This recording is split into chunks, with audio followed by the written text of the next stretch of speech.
Depuis que vous avez commencé votre métier de médecin, quels sont les signes les plus visibles du recul?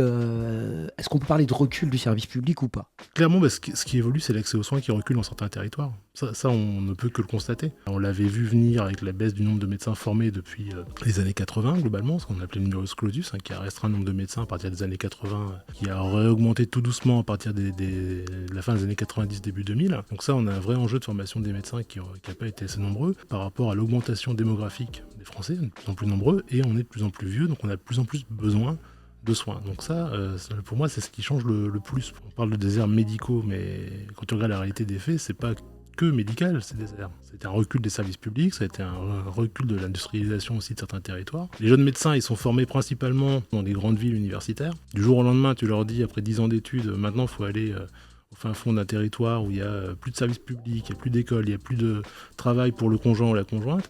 C'est vrai que tu peux comprendre qu'il y a un petit frein qui se met en place. Donc c'est pas que des déserts médicaux, c'est ça que j'aime bien aussi rappeler, c'est qu'on a un vrai enjeu d'aménagement du territoire, y compris en matière de santé.